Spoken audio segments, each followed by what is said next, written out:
So let's start with the statement, shall we? Here on is this the last week of July? Is that possible? It's getting close. It's weird. Everyone's saying no. All right, I'm already wrong. All right, everybody.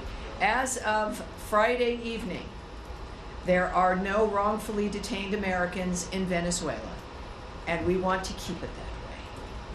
We are committed to doing everything we can to prevent one American national from being wrongfully detained by the Venezuelan regime ever again. To this end, I want to reiterate our clear warning. No one should go to Venezuela. We have the risk, certainly, of wrongful detention of Americans, of dual nationals, of lawful permanent residents. Wherever you are, don't go there. The risk is extremely high. Americans who travel to Venezuela or nearby border regions risk being wrongfully detained for months or even years, and release is never a guarantee. You can stop that yourself by not going to Venezuela. Further, the days of unelected health bureaucrats in Geneva running over the American people are over. It's a good day. In collaboration with the Department of Health and Human Services, we formally notified the World Health Organization of our rejection of the 2024 International Health Regulations amendments, which were set to become legally binding regardless of our WHO withdrawal. The 2024 IHR amendments broadened the WHO's mandate to include not only public health emergencies of international concern, but also, quote, events or conditions that may have the potential to become emergencies. How nice for them. This allows the WHO to deem what constitutes an international threat. We know from COVID-19 that an expanded international health bureaucracy will use their authority to centralize decision-making, stifle scientific debate, and censor free speech. Rejecting the 2024 IHR amendments reaffirms our position that U.S. public health policy will be shaped by Americans for Americans. And with our HHS colleagues, we are proud on delivering that mandate. And today, the United States informed Director General Audrey Azoulay of the United States' decision to withdraw from the United Nations Educational, Scientific, and Cultural Organization, also known, of course, as UNESCO. Continued involvement in UNESCO is not in the national interest of the United States.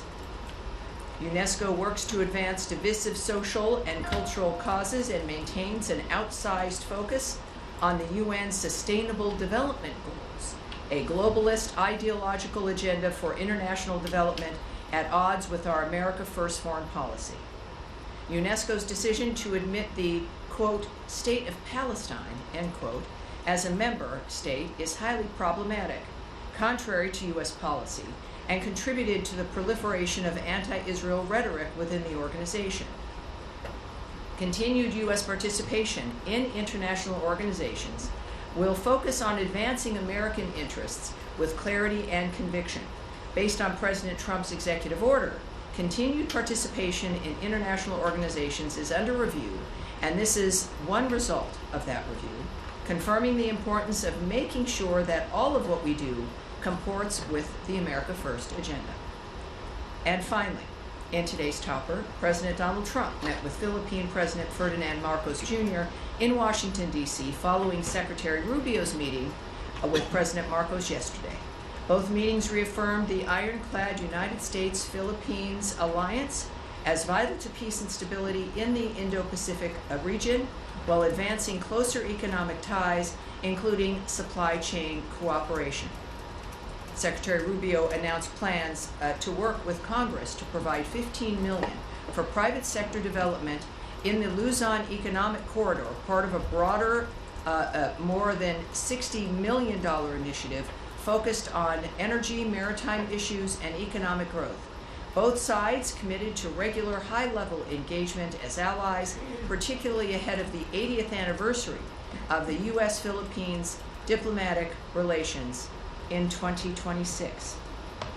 So that is coming up, and I will now take your questions, and we'll go to Nadia. Two quick questions. The first one is quick. Second is not that quick. The first one is about Syria. It's reported that Ambassador Tom Barak is going to chair a security meeting between between Israel and Syria. Is this to avoid the scenario we seen last week? Can you elaborate on this potential meeting between them? Well, what I can tell you is that all parties have reached a cessation of hostilities. We are calling on the Syrian government to lead on the next steps and hold all perpetrators of violence accountable for their actions. The United States government supports Syria's national unity and a peaceful and inclusive resolution with its minority constituents. I did speak with the Secretary briefly, actually just before coming up here, which is why I was a little bit late. But he expressed his optimism regarding the current situation, that there needed, the Syrian government agreed to a boundary to not go into the Soweto area, but that there would be a boundary to make sure that jihadists were also not going in, to maintain some part of the peace, if you will. And he was enthusiastic about that was unfolding properly, and that everyone involved in the atrocities would be held accountable. And that could include people who also may be affiliated with the Syrian government. Obviously a good opportunity for them to show their commitment to what needs to be achieved there. Yes, Caroline, your colleague said that President Trump, and I want to quote him just to be precise, she said that President Trump hated seeing pictures of starvation of women and children trying desperately to get to the aid.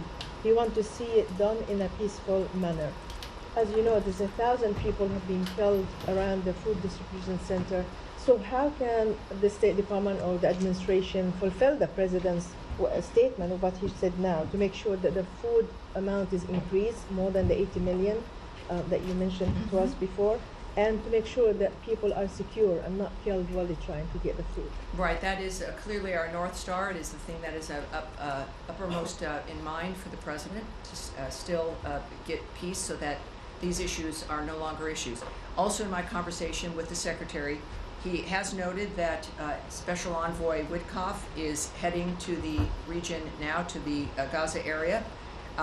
And we all have, as the President and the Secretary and the Envoy, a strong hope that we will come forward with another ceasefire, as well as a humanitarian corridor for aid to flow, that both sides have in fact agreed to this. So we are looking forward to that arrangement and to a possible framework, again, regarding a ceasefire. Remember, we had one before, which Hamas broke. But what the Secretary indicated was, again, an aid corridor that needs to be set up, that both sides have agreed to, that the humanitarian situation, of course, has been a main focus of what our concern has been, obviously. And so I'm hoping, as I mentioned to some of you earlier in the day in our conversation, that each day has the potential to have this be better. We're working on it constantly. And so I would suggest that we might have some good news, but again, as we know, this can be constantly a changing dynamic. Right. Correct. Going to the region. Well, let me just say, this was a very quick conversation. It was on the telephone. He said the area, he said Gaza, the area. Now, of course, it could be, we have many, many partners there, many allies. So keep that in mind when it comes to the specific location of the envoy. I do not have that, but it's in a dynamic to where we're looking to finalize this arrangement. Yes, Andrew Mitchell. Hi there. Thank you very much. Recognizing that, as you've stated many times, as we know, Hamas started this and can finish it. Yes, ma'am. I just want to take it from there, from Of where course. you just left Yes. off. Is there recognition now that it is important to establish aid outside of that southern area in Rafah so that it is more accessible to people who don't have to travel these distances and deal with the IDF confrontations that inevitably have occurred? And I'd just like to follow up on that as well. Right. it's been always the intention, obviously, to have as many sites as possible. And again, it's been the difficulty of being in a war zone and what you can do and what you can arrange. The fact that we've had 3 sites up, and I think now it is nearly 85 million meals to date at the distribution centers that do exist. Clearly, it's not just a dynamic of wanting more distribution centers in a war zone. Our goal is to have not a war zone. And the aid corridor that the Secretary mentioned to me, so that multiple entities can deliver aid and whatever is needed in that region without being looted and hijacked by Hamas. Now, the initial plan, as it had been described to us, was that the so-called Gaza Humanitarian Foundation would have... Well, it really is called that. It's not. It's really called the Gaza Humanitarian Foundation. But go ahead. They call themselves the Gaza Humanitarian Foundation. Yes, ma'am.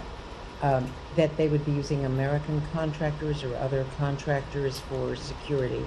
As it's turned out, it seems to be more IDF, and that's been possibly one of the causes of the problems that, as was just mentioned, there's been 1,000 deaths. Supposition there. So doctors have pointed out that people are coming in with, heavy wounds from heavy artillery. Is the possibility of having some sort of neutral contractors as the security force rather than the IDF? Well, that, of course, presupposes that IDF soldiers who are in a mode of defense of their country are deliberately shooting civilians and children. I didn't suggest that. Well, that is the implication that you need someone who's, not involved implies that it would be better. It is a dynamic where, and I think even the horrible situation over this weekend regarding a UN convoy in Zichem at a crossing, that more than 30 people were killed in that dynamic trying to access food, because that is the focus of every human being. This has got to end. Well, not every human being, certainly Hamas is preferring the way things have been. This was at a crossing in northern Gaza, and there are certainly Hamas is injured by the inability to hijack this food and to hijack trucks. And they are injured by the success of GHF and what it's been doing, because they have not just looted these trucks, but they've weaponized the money that they make from this food, and then they control the population with it. It is the success of GHF has removed, by getting meals in at that number is a tremendous success, but it's removed the power and the influence of Hamas financially and with using aid and food as a weapon itself to control people. So it is, I think that the UN knows this, everyone else has seen this, that it's not a dynamic, and I've got the GHF statement here as well for you, but I think no matter who has been trying to deliver food, they know historically and recently that there's going to be, and as long as Hamas still has its weapons and is still a player in that region, there's still going to be problems. The GHF statement regarding this last massacre, if you will, we're deeply saddened by reports that more than 30 people were killed while trying to access food from a UN convoy at the Zichem crossing in northern Gaza as humanitarian efforts face escalating violence. Like most incidents, this incident is not linked to GHF, despite what was falsely implied by various newspapers. These tragedies deserve visibility. The entire aid system is under immense strain. We hope reporters will cover these incidents with the same scrutiny GHF receives, because understanding the full picture is essential to protecting civilians and improving aid. And have you seen the statement by 28 countries led by some of our closest allies in Europe? Yes, and I think it's nice to know, and many of certainly it's our allies and friends, it's a demand for the war in Gaza to stop. And we, of course, we've taken actions on that, I think, as we've seen, and we wonder why certain things have continued unabated, or at least in a kind of a perpetual loop, is because strongly worded letters don't stop this madness. Strongly worded letters won't stop Hamas. Strongly worded letters wouldn't stop Iran. Strongly worded letters are fine, and it's good to know where people stand. I appreciate that very much. The United States, through the leadership of President Trump, and the guidance and the hand also of Secretary Rubio and of our remarkable envoys, put their lives at risk, take action, make decisions, confront important questions, sometimes when it works, when it doesn't work, but it's more, and sometimes strongly worded tweets and letters in the midst of the actions that we are taking. So we appreciate their sentiment, but I think that the fact of the matter is that we have a history here of recognizing that, and we have work to implement what they issue as their desire for the war to stop, and we've been taking action on that.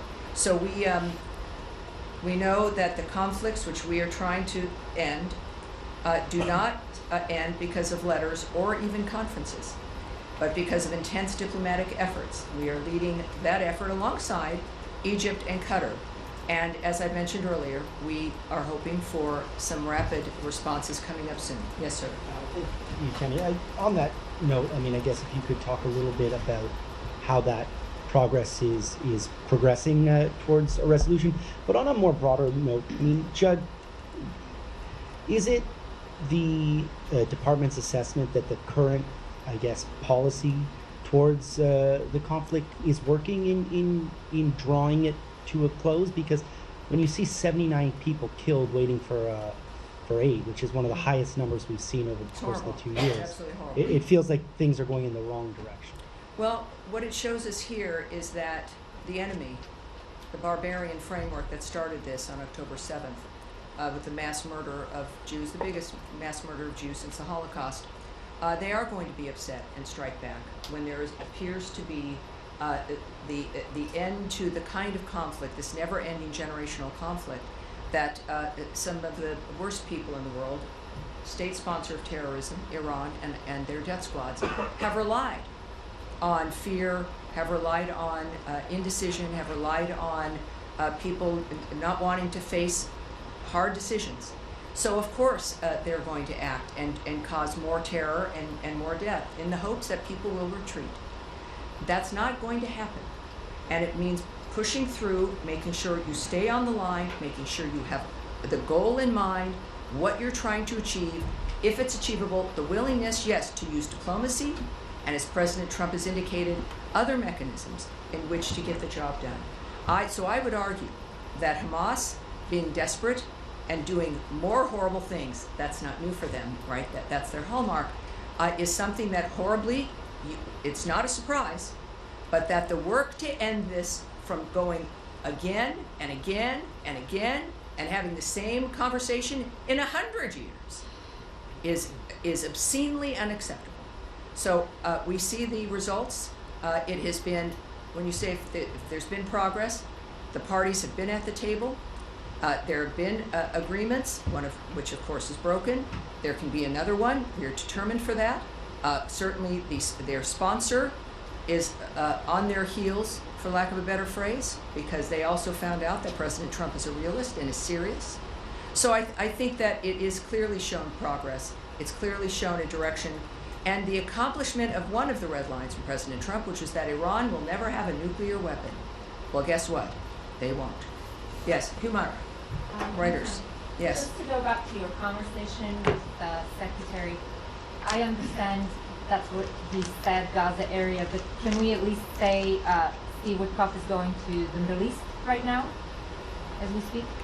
Gaza area is a little bit of the Middle East. Based on I don't have specifics, and I'm sure we have an incredible team that works with Special Envoy Witkoff here in the building, are probably now grabbing the television and watching and saying, so I don't have the specifics of exactly where he'll be, but clearly it's in a position where he's going to be able to continue with the negotiations that will lead us to this, hopefully, ceasefire. Right, and you also said that one of the things that Secretary indicated, an aid corridor that needs to be set up that both sides have agreed to. So Yes. is the United States basically negotiating for an aid corridor that is going to include other humanitarian implementers like UN and others? Well, you're asking for so much, and I appreciate that about you, because you're always a few steps ahead. That would require speculation on my part. It would require guessing on your part. What I know is what I said to you based on what the secretary said to me. And one more All right, thing. one more. In your answer to Nadia, are you actually confirming that this meeting is happening with U.S. Envoy Tom Barak and officials from Israel and Syria? And can you tell us where it's happening? No, I can't confirm any of that. Thank you. Yes, yes, ma'am. Thanks, Tammy.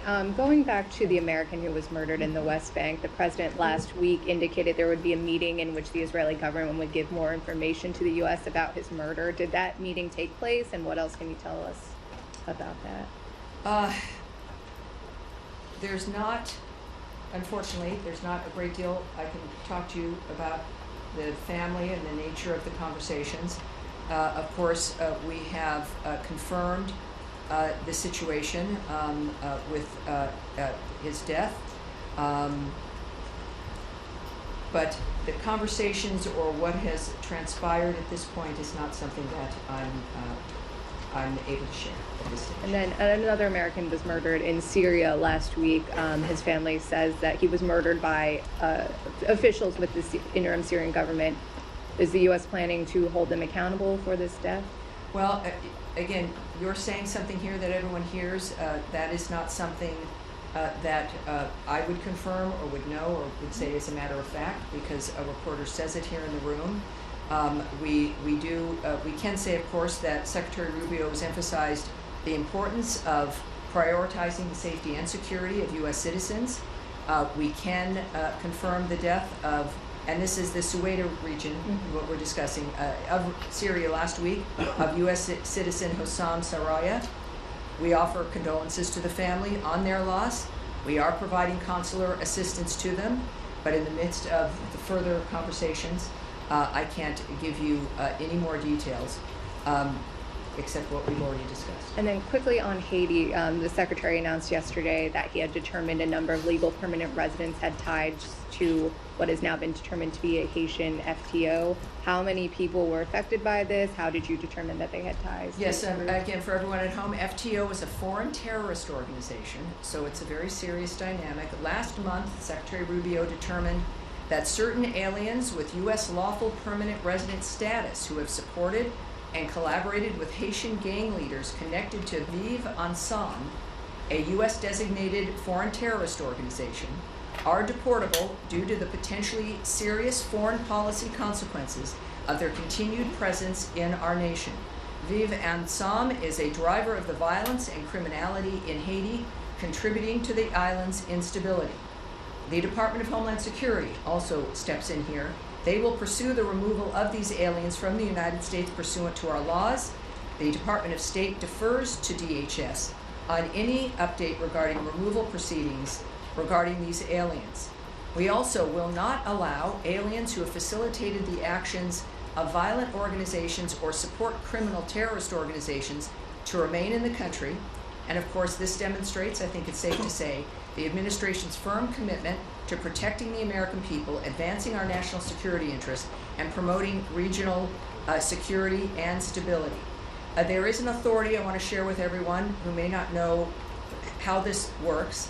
These actions are taken pursuant to Section 237A4C of the Immigration and Nationality Act. Under this section, also referred to as 4C by many, of the INA, an alien is deportable if the Secretary of State has reasonable grounds to believe that the alien's presence or activities in the United States would have potentially serious adverse foreign policy consequences for the United States. All right, yes, sir.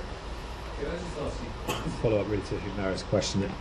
When you mentioned these humanitarian corridors, you said these have been agreed between the sides.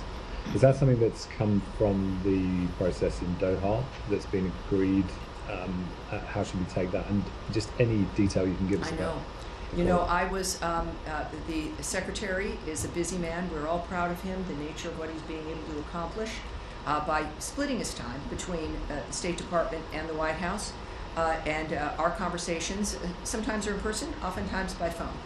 So when I've got him in a moment, I'll just jotting down what he's saying. What I can't tell you, and whether I knew or not, is how this came about, where it was decided, or who the parties were. Is your understanding that these corridors would be in addition to what's happening now? Because we know, for example, the UN says there's 6,000 trucks on the Egyptian side at Rafah. Are we talking about all of that material that hasn't been able to access? I wish I had a specific for you. I know that his comments really ranged into the fact that the humanitarian framework has got to ramp up and has got to get better, and obviously we've known that it requires a ceasefire, and also then a method within which these convoys can move. He did not give me a specific, but he did use the phrase set up, that they need to be set up. Now that could mean a variety of different things, as we know. Some of you think about a physicality, others it could involve arrangements at certain spots. I don't know, and we shouldn't speculate at this point. Just, is there any sort of internal scrutiny within the administration about the results of the Gaza Humanitarian Foundation's entire project, which, as you set out, is intended to displace the United Nations process? I never said that this was to displace a process. I can't speak to. But you've been saying that under the previous system. Well, yes, Hamas it's true. I mean, we exploiting know that. under the previous dynamics, that Hamas was able to loot trucks and to steal material and to sell it and to use it and to weaponize it. But the decisions made, since now GHF has been able to get food in and to distribute it, yes, there have been some difficult circumstances, to say the least, because it's a war zone with a terrorist group. We recognize that. It's imperfect and it's difficult, but they've done it in a way that made it possible.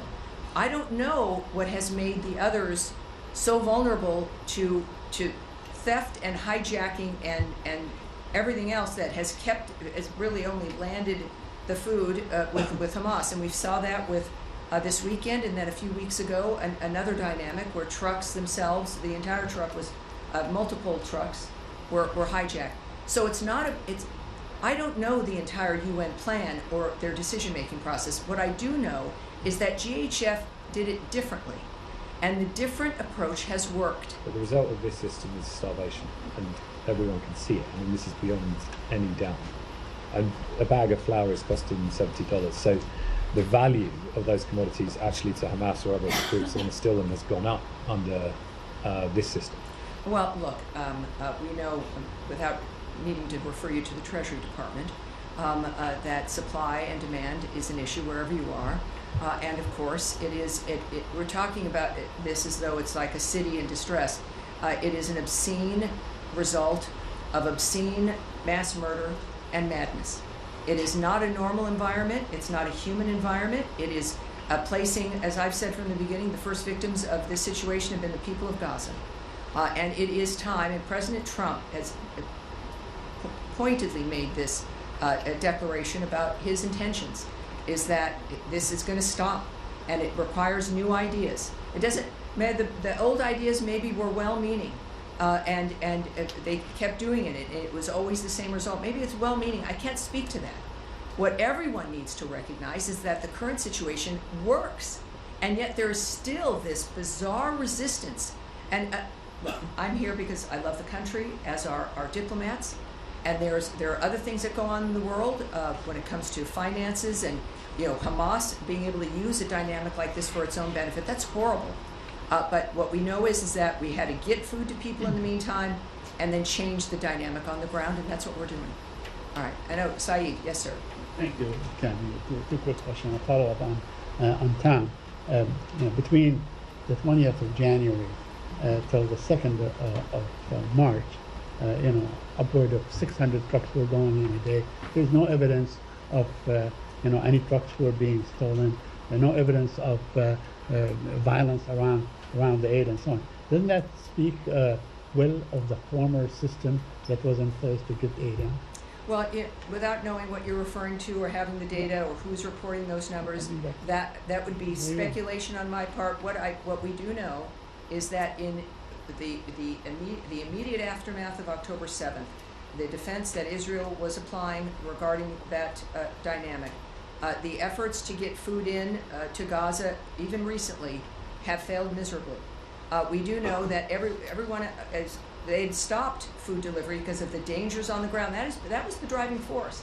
Was even for us before GHF was We want to get material into the region, but we want to be able to do it somewhat safely and without it being looted or taken by Hamas.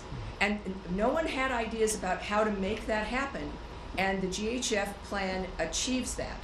What comes after this, I can't also tell you. That's a different, and there will be a day when we're discussing the redevelopment of Gaza and new issues about the markets of Gaza and the peace of Gaza and who's running Gaza. Those will also be maybe fraught conversations, but boy, I think we both look forward to those days. Yeah, another quick question. Yesterday, the Chief of Staff of the Israeli Army, General Zamir, said that the current strategy, including storming Deir al-Balah with tanks and so on, and including apparently the starvation strategy, is aimed at forcing Hamas to release the hostages. And today, Bezalel Smotrich, the finance minister, said that they have a green light from the Trump administration to basically remove Gaza by force and create I a need city. to stop you right there. I can't have a conspiracy theory, an accusation against President Trump about what someone says that they've been allowed to do. You know, Saeed, we can't have that. And that's not something that belongs in this room with everything at stake, with so many people at risk. And then your answer is to bring up a conspiracy theory about what Donald Trump is saying or not saying. It's one thing to hear someone say it. It's another thing to bring it up in a serious room, of which I've shown you respect throughout. And that is unacceptable. And so we're going to move on. Yes, in the back, sir. Let's stop. Yes, sir. So about Israel, has anything changed between the relationship between the United States and Israel after the strike in Syria and the killing of all those Palestinians, although the Israelis are defending themselves? So can you elaborate? Well, I would say you should ask the White House regarding their posture and what they've been experiencing. What I know is the President and the Secretary in their conversations, in their attitudes about the world and what needs to happen have been consistent. That they don't view Israel or any one of our allies or friends, they're not fair weather friends. These are relationships. So it's not about changing relationships. It's about navigating what happens in the world and working with people who can help us make peace and get to the road that I think it's fair to say, certainly most of the nations that are our allies and partners want peace in the world. And that is our goal. Thank you. Yes. Just a quick clarification question on Special Envoy Witkoff's mission. You said that the humanitarian framework in Gaza has got to ramp up, but that you've been understanding that it requires a ceasefire first. No, you've misunderstood me. That's what it can be a ramping up as an example of GHF, who are continually working on how to expand and to have more areas in which to get food delivered. I would consider part of that, but if you're looking at scores of other organizations moving into that's only going to happen when it's safe. So when we think of ramping up, you can have that with more distribution sites for GHF or others who perhaps adopt their technique and strategy. But of course, if we're looking at speaking of a normal environment, that requires a ceasefire. The carnage has got to stop. Hamas has to lay down the weapons that they have, and they've got to release the hostages. That was the other note that the Secretary made to me, was the expectation of the release of hostages. I did not get whether it was a particular number or all of them, but that is something he mentioned. All right. Okay. Yes, Sean. Sure. Just a couple things. I mean, first of all, you're assuming UNESCO, you talked about the state of Palestine and bookmarks. Ambassador Huckabee is in the West Bank today. He's in Ramallah. He met somebody from the Palestine Liberation Organization. And he visited a Christian village in the West Bank recently. Can you talk about his increased engagement with the Palestinian Authority? Does this show any sort of shift, any sort of new effort, and what are the asks of the Palestinian Authority?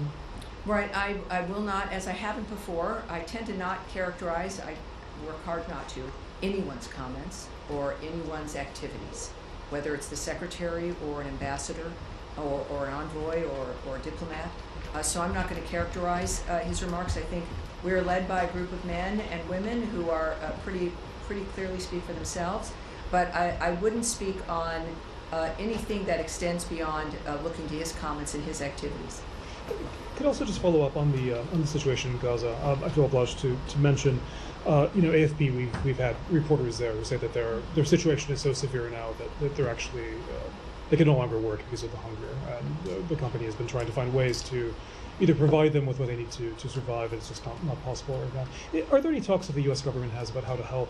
Obviously, journalists aren't. It's a broader problem than just the journalists, but to help people who are there. It's not just AFP; it's other outlets. Either help people get out, help people get supplies that they need, and more broadly, whether to facilitate greater access for foreign journalists. So you're speaking about Syria?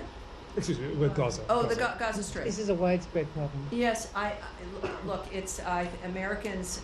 Maybe sometimes we take it for granted when people get reports from an area, and we're interested in what the report is, and we see it up with really every outlet in dangerous situations when there's bombing and when there's drones, and it's good to remind people that it's a job that people have committed to, knowing where they're going to be going, and they're suited for that. And that is starting, of course, it's every journalist's desire to bring up information and to share things that people need to know. I know that our warnings have been very consistent regarding Americans and people in general not going to Gaza. I think that your outlets and others, no doubt if they have some issues, should bring it up to the U.S. government. But I think that when you go someplace and you know it's a war zone, that's a risk that is taken and accepted, but I know we have, whether it's the embassies with wherever you are in the world, that there are ways to contact the American government if you want to be helped to get out of an arena, or whatever it is you're facing. But obviously, there's people there who didn't choose to be there necessarily, who are residents in all these war-torn areas.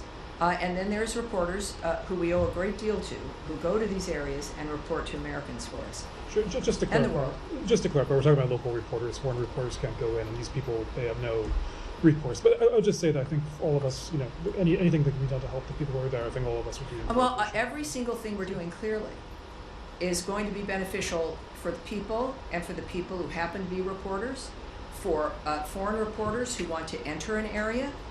This is an opening that we're looking forward to, that the president spoke to a few days ago about his optimism about some news out of the Gaza area. Every single thing we're doing, it doesn't eclipse anybody, right? The Gazan people, whatever their professions are, and for the people who want to get into Gaza to report, it is, in all honesty, helping to facilitate reporters has not been at the top of our list. The top of our list has been to stop the carnage and to help hostages. But as a side effect, everyone wins when the world is at peace, when a region is at peace, when there isn't a terrorist group controlling a section of a country. All right, yes, sir. And then I'll come up to you next. Thank you. Thank you, Tammy. Two topics for you. Number one, Justice Department officials held a discussion on Thursday with the parents of Malky Roth, the American citizen who was murdered with two others in the Sbarro bombing in Jerusalem back in 2001. The discussion centered around the possible extradition of Jordanian national Ahmed Tamimi. The Jordanians get $1.5 billion a year in foreign aid.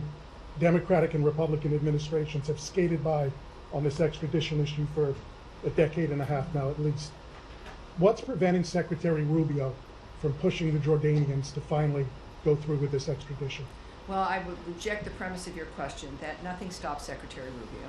But secondly, you've said a lot of things that I don't know where you've received that, or what the context is, or if it's completely accurate. So I want to get you an answer. We're going to take that away to see what we can get for you. Second, can I get a second? One more. In terms of Syria going forward, some of the sanctions obviously have been lifted by the Trump administration and some more on the way. Some, though, are determined by Congress, like the Caesar sanctions. Yes. There's two competing bills right now in Congress. One to completely lift the Caesar Act sanctions, another to kind of slow walk it a little bit, make it provisional on Syrian government meeting some parameters. Is there a particular preference that the Secretary has here for implementing the lifting of the Caesar Act sanctions? I have nothing to preview for you regarding a choice that the Secretary might make. He's of course involved in every dynamic. The sanctions have been lifted because we want Syria and its government to have a chance to become stable. It has been very clear what the requirements are. We know we have to work for it to become stable because it's unstable, and so that's our focus, is a very intense dynamic to see if Syria can become part of the regular crowd of nations. That said, I mean, that's the original commitment, why sanctions were lifted. It couldn't work, sanctions that were on Assad. But we are finding whether or not, these days show us, whether or not the current government is able to act in a way that helps us get that stability. And so that is what's driving us now. Yes, sir. Back to the hostages, the discussion you were talking about with Secretary Rubio. Yesterday, the families of the hostages released a statement saying they were concerned about this possible offensive as it gets to the issue of potentially hurting or endangering the hostages as they go forth. And I was wondering if there was any conversation you can share that would focus or give a message to the families in terms of, as progress is being made in talks and so close, that this potential offensive may endanger the hostages. Well, I think that I don't have anything that I can tell you regarding private conversations or efforts that have been made, reaching out, of course, to hostage families. That has been a highlight of part of the obscenity of this entire event, is that they continue to hold live people and dead bodies. It is an excruciating, barbaric environment. But of course, as you know, our engagement has been with everyone. We will do we will talk with whoever we need to talk with to have peace in the world. I can't tell you again conversations give you details of any conversations with hostage families, but all of us are well aware of the suffering that happens in a war zone. And our focus has been to stop that war, to stop the fighting, to have a ceasefire. This is obviously, as you know and all of us know, a conversation the world has, and it is at the top of our mind as we work still to stop this carnage. Yes, sir. Thanks so much. On Ukraine, if I may, does the Secretary have any expectations from upcoming talks in Istanbul, given its timing, its format? Are you guys even part of it? I can't necessarily speak to the Secretary's thoughts dynamically, but I know that our ambassador to NATO had a number of remarks to make that he made this morning on television regarding the talks. Again, this would be Istanbul. First of all, I can tell you that we're aware of the scheduling of a third round of talks being negotiated between the two parties. We continue to encourage direct talks between Russia and Ukraine in pursuit of a comprehensive ceasefire and eventual negotiated peace settlement. The Ambassador Whitaker in this case, said, "I'm encouraged that both sides are going to sit down again and negotiate, because that's the only way this is going to be resolved. Getting both sides to the table, getting both sides to the table is going to happen this week. Is important. It is an important next step, and I think that's all because of the leverage that the United States of America and President Trump continues to apply." He also noted that, as we've said repeatedly, constructive good faith dialogue is the only path to ending this war. That has been a hallmark of Secretary Rubio's remarks, that only the two parties can make the difference in deciding to stop this. And the President supports any mechanism that leads to a just, durable, and lasting peace. We have seen, continuous missiles and, drone attacks from Russia, even overnight, they claimed new lives. Today marks, yesterday marked 1 week since the president gave the Russians, I'm sorry, can you say who? Russians, have been attacking, Ukraine, Yes. claiming new lives. Yesterday marked 1 week since the president gave them 7 weeks. Are you guys doing any assessment at this point? Do you think this 1 week window already allows you to draw any conclusion about their behavior? I would caution, when the president notes a block of time or a window, that it could be any time in that window. We've already seen that in one instance. There is, at the same time, with negotiations, as I mentioned before, without going into the details, if there's a genuine negotiation happening, and it is it's in motion, then things can change rapidly. That the day you set up a window, 2 days later it can be different because of the conversations that have been had. So that it's never a static, for most of us, if we make a plan, it's kind of a static plan for us. We have an appointment and we choose that day for the appointment next month. That's not the case here. These are opportunities that the president speaks about, which is part of an important aspect of his leadership, and what the person who we're speaking with should know, that there might be some options, but it's not the only thing he's looking at. It's not the only dynamic that matters. And we've seen him give windows before, and he's acted very quickly within a block, and I think that's why it matters. He knows, he's said very often, many times, he's not happy with what's happening and the choices that Russia is indulging in. Yes, sir, at the end of the row. Thank you, Madam Bruce. Ahmed Shaido from Azerbaijan. Tensions in northern Syria are rising, and we see conflicting interests between countries like Turkey and Israel. And recently, some Israeli voices said that after Iran, Turkey could be the next threat. And meanwhile, in Turkey, there are growing anti-Israel views. Some people are even calling for Turkish army to enter the Gaza. And recently, President Recep Tayyip Erdogan said that we will not allow the partition of Syria. Well, you're in a direction. Every single thing requires a speculation. It's comments that I've not. No, my question is that how do you assess the possibility, what the I'll tell you, risk when we of? think about Turkey and Israel and that region, it's a very heightened environment, and many things are going to be said. What we can say is, of course, that all parties regarding Syria, of course, there's a cessation of the violence there. We don't see the activity that people are talking about or musing about. We don't see that. We know in many times recently, the president and the secretary have intervened in what could be horrible situations like the India-Pakistan dynamic, which they were able to stop. These are our leaders are very well versed on the nature of what we need to do to keep peace at hand and how to stop any dynamic that might threaten that peace. So I would point people to what is actually the case right now. The real world is enough to have some anxiety about, but we've got good leaders moving us through it. And to not add in conspiracy theories, gossip, propaganda, or other rhetoric meant to make people afraid. Can I ask Eric? Thank you, Teddy. I wanted to ask Secretary Rubio today, or rather, he reposted a post from the Bureau of Western Hemisphere Affairs marking the 13th anniversary of the murder of pro-democracy leaders Osvaldo Paya and Harold Cepero in Cuba.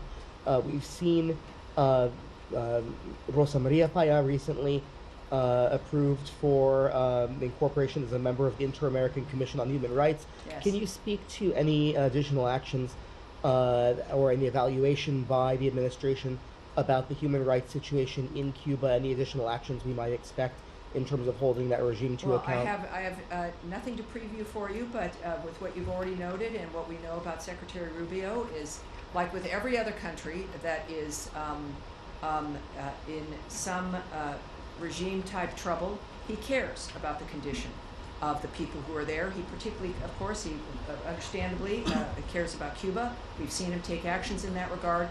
But I have no preview for you of anything that might come up later as well. Yes, sir. Thank you so much.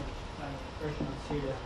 You said that you are calling the Syrian government to lead to the next step and hold all parties who are involved in the violence accountable. Yes.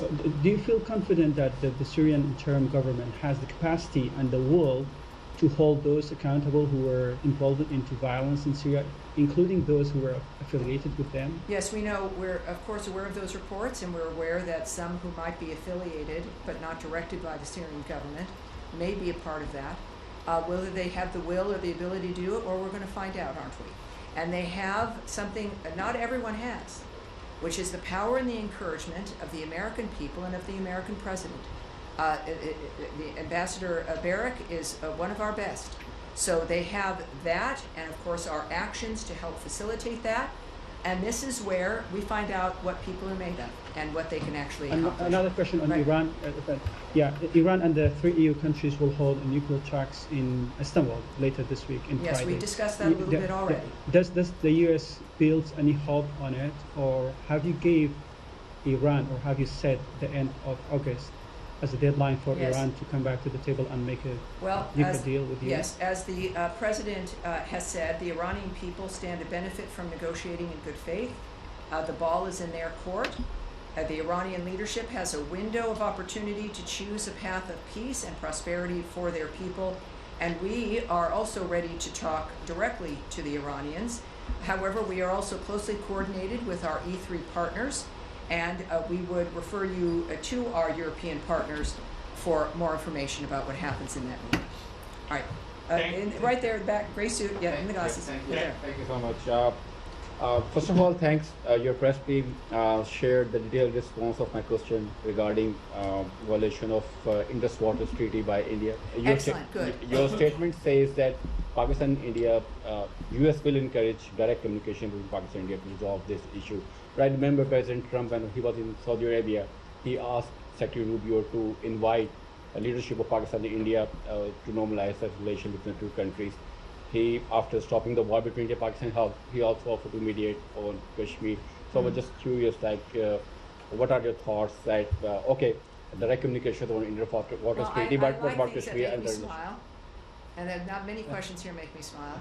And we have a lot of good news, and it's I know we talk about the bad news because things need to be fixed, and then you have to focus on it, and then you know how to move forward.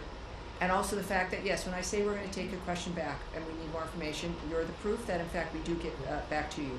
And we have Pakistan, who's going to be here for a bilat, and I'll be participating in that, so I'm looking forward to that as well. One more question. President Trump, on many occasions, he said that he will knock out ISIS, Daesh from all over the world. We have seen some success in Syria and Iraq, but this group is again organizing in Afghanistan, ISIS, Al-Qaeda, yes. TTP, BLA, and many others. So when we are expecting any targeted strikes against these terrorist networks in Well, we Afghanistan? know, of course, from his first term that he obliterated ISIS, and then we had a 4-year gap where they had opportunities to regenerate themselves. While I won't get ahead of the president, but we can all look at his previous performance and his commitment. And very often, of course, that can give us a bit of an idea of how he's going to be moving forward. All right, yes, in the back in the white shirt, sir. Thank you so much. I would like to ask about... Can you say your name and your outlet, please? My name is Yordana from Khabar Agency. All right. So according to information from Russian Borders Customs Service, the main trading partners... main trading partners of Russia are China, India, Turkey, and Kazakhstan. Do you have any message to those trading partners of the Russia, according to the second sanction? If we have a message to anyone who's trading with Russia, that will come from the president and through actions that we take as a government. And we will use information that we have that we've confirmed here, as opposed to maybe a report from a Russian border agent. But I appreciate that, and we've been very clear about our concern that there are multiple countries who are party to what's happening between Russia and Ukraine. And those who, like with China, where there's like 80% of dual-use material is from China for Russia. So we understand this. It's an open globe when it comes to trade, but the president and the secretary have many tools in their tool chest when it comes to how to address that issue of supplying regimes that are causing trouble or are certainly affecting our national security. And we do that regularly. And of course, that is always open. And so no one should be comfortable when it comes to the choices that they make. They should be careful when it comes to who they trade with and who they supply. In the pink jacket in the back. Yes, ma'am. Thank you. On UNESCO membership, we have observed what appears to be a broader trend of disengagement from international organizations recently. And specifically, for example, no US representative has been appointed to the Organization for Security and Cooperation in Europe, OSCE, an institution rooted in Helsinki Accords. Another position vacant is the International Atomic Energy Agency, a seat in Vienna. Can you clarify whether these absences reflect a temporary delay in appointments? When we look at the website, we are seeing many absences. Or is the U.S. signaling a longer-term strategic withdrawal from these institutions, particularly the IAEA and OSCE? All right, also your name and what is your outlet? Sarah, Halk TV Turkish. Excellent. Well, welcome aboard. As I mentioned earlier, we've been doing a lot of reviews, as you know, one of which has just resolved, which is USAID, and also, of course, the reorganization here at the department. Another executive order that the president issued upon first taking office in the second term was to have a review of the international organizations that we're involved in, to make sure, just like with foreign aid, are these organizations aligned with the values of the America First framework? Is it in our best interest to be a part of these organizations? And so we are doing a review right now of our international organization participation. And our withdrawal from UNESCO is a reflection of the result of one of those reviews. And I don't know what each entity will experience. I'm not part of this framework. And I would want to check on really the staffing of the others that you noted. But I would say that it is any more than when we were doing the foreign aid review. To not take that, especially with a reduction in either participation or in spending when it comes to aid, don't take that as an indication of our withdrawal from the world or our participation. It's about a smarter, more strategic involvement that can be faster and more nimble, more effective around the world. We've mistaken, because of the size of government, this idea that how big you are, how many people are working, how many organizations you're going to is a reflection of success or effectiveness of results, when that is not the case. And this is what, as we do at home, is we look at how are we spending our money? Where are we spending our time? Is this something that is valuable for, and in our case, President Trump's vision of America First, but also for the best country in the world, a government that is still, as we are into our 250th birthday, that we want to be that country that people love and want to come to, that can make the difference in the world, that can actually not just help end wars by joining them, but can stop them from starting. That's the NATO vision. The NATO vision wasn't get prepared to have to fight back. It was to be a deterrent. So the vision is not withdrawal or turning inward. It's the opposite.